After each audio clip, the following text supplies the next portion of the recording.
Hi everyone, welcome back to my channel. My name is Taylor Ellis and this is the Secondhand Librarian. If you're new here, welcome. If you're coming back for my third official video, thank you for sticking around with me. Like I said, I'm trying to do them every week videos, but life gets in the way, so I'm sorry if this one is a little bit late, but I'm really excited. So today I'm doing my library haul. The library is probably one of my favorite places. I definitely will credit that to Matilda. When she was younger and would go to the library, like, I just felt that in my soul. So yeah, if I can, I'm always going to the library and checking out new things. So I'm going to show you the haul that I got recently. I did purchase 2 books full price, which is a rarity for me because books are expensive. But I try to get books that I know that I'm genuinely gonna love, or like it's a part of a series or something like that. So you can see, like, that's my personal collection back there, and there's not too many books, honestly. I'm pretty picky about books that I actually purchase for my like library collection. That'll probably change when I can have like an actual room dedicated to it, but for now I just have like my favorites. So just wanted to get that caveat, and with that, let's jump right into it. So my first book is A Court of Silver Flames. Now, I had not read this series until this book came out. I saw it all over Bookstagram, and my friend Sammy read A Court of Thorns and Roses, and she said it was like pretty good. So I was like, okay, like I don't like being left out of everyone posting about certain books, and this just seemed really interesting. So I got the first one on my Kindle, and probably like a week ago. I'm obsessed. Like, it has brought me back into the fantasy realm in full force. I didn't know what to expect. I didn't know what to expect at all, but I devoured this series, like neglected chores, somewhat even neglected my bookstore, because all I wanted to do was just sit and read constantly. I reread the second one, which is probably my favorite in this series. I reread the second one twice in the past week before moving on to the third. And then I finished this one maybe 2 days ago. I really love Feyre and Rysand. Like, come on, like, they're so hot and perfect and wonderful. So I didn't know how I would feel about reading a book about Nesta, because her character was just like such a bitch, and I know that's how she was supposed to be, but like when she would come into like a scene, I'd be like, oh god, here we go. But this was so good, so good. Nesta and Cassian, and then just like Nesta's like character arc, like I felt real like Prince Zuko character arc vibes in a way. So yeah, I really, really love this one. And I will say about this series, the reason why I feel like I'm obsessed, besides just like the wonderful writing, the wonderful like scenery and character development, is the fact that not everyone in here is white. And it's not as if like she just threw in like a few people of color to just kind of like there you go, like, you know what I mean? Like, I would say probably half the people in this book are people of color, and they're in varying roles. They can be high fae, they can be lesser fae, they can be, you know, evil, they can be wonderful, they can be love interests. And I just love that she actually kept to that sort of reality, because I hate when I read a fantasy book, cough cough, Lord of the Rings, which I do love, but come on. You know, Lord of the Rings, where you have an entire world full of like evil, magical, mystical things, but then everyone's white. That just doesn't sound realistic to me at all. So I really, really, really like this one. I'm now reading her next series, A Throne of Glass. I know people say they like that more. I just finished the first one in that series, and personally, I prefer A Court of Thorns and Roses a lot more right now, but we'll see. I'm going to give A Throne of Glass another chance and read the second one, because people say it gets better, so we'll see. Next is nonfiction, and it's How to Hide an Empire. My friend Janelle, she read this, I want to say maybe like last summer, and she told me it was really, really good. So I like reading about history that's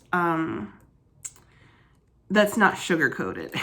So In college, my professor, he gave me this book that he said he thought I would like. It was called, I think, A People's History of the United States by Howard Zinn.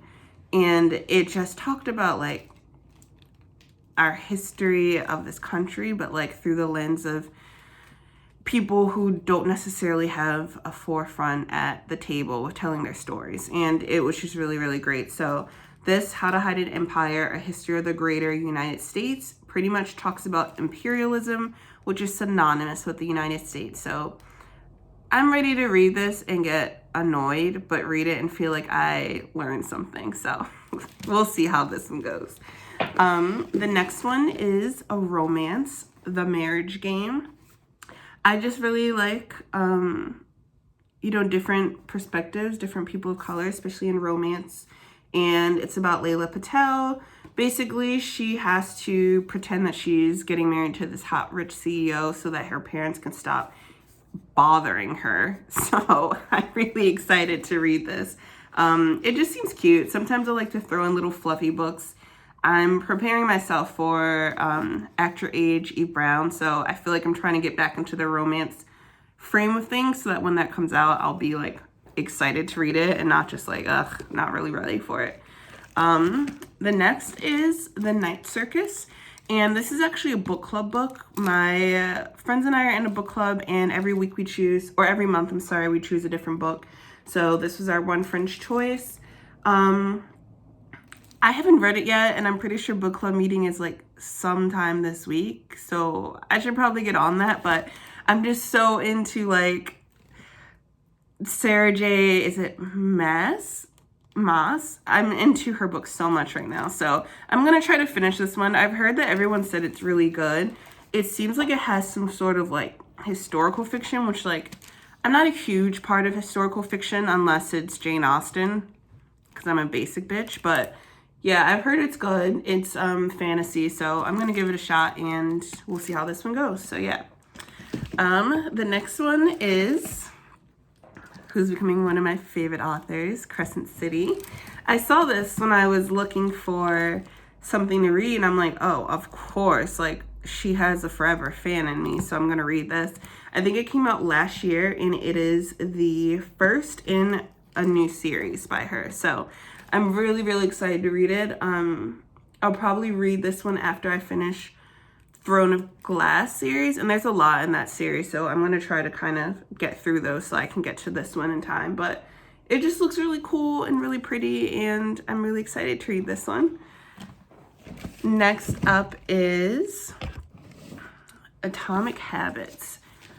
I sometimes like reading self-help books because I sometimes just feel like, wow, I'm a mess. Maybe I can read something that'll tell me how to fix it. And this one is an easy and proven way to build good habits and break bad ones. So I just thought it would be interesting to read. It had a lot of really good reviews, and sometimes there are things that stick with me and help me for the better. So I just wanted to read this one, give it a little chance, but self-help books are the type that, like, if I don't love it within the first chapter or something, I probably won't finish it. So we'll see how that one goes. I'm hoping that it's good and lives up to its good reviews. And last but not least, I actually had to go to the kids section for this one. I didn't realize that it was in the kids section, and by the time I had gone there and saw it, I didn't want to be like, oh, never mind. So yeah, it's called the Tea Dragon Society, but look at how cute it is. I'm a sucker for cute, like, illustration with super, like, cute mythical creatures. If you guys haven't seen the show Hilda on Netflix, I freaking love it. So this is just kind of like, it reminded me of it. It's really sweet drawings, and it just seems pretty, like, easygoing. So I'll probably just read it, like, one day when I'm, wanting something more graphic novel-y. So yeah, I'm excited I actually got it, even though I was like, oh wait, I'm not a child, but here I am. So yeah, that is my library haul. I have a lot of really good ones. I'm currently reading so many on my Kindle right now, which is like, it's absurd. But if you guys have any ideas on books I should get next, and if you have any questions about bookstore stuff, I'm going to be doing a vlog soon and a Q&A for people that are interested in like the bookstore operation. So yeah, you guys let me know if you have any questions that I can answer in my next video. But until then, I will see you guys later. Bye. Have a good day.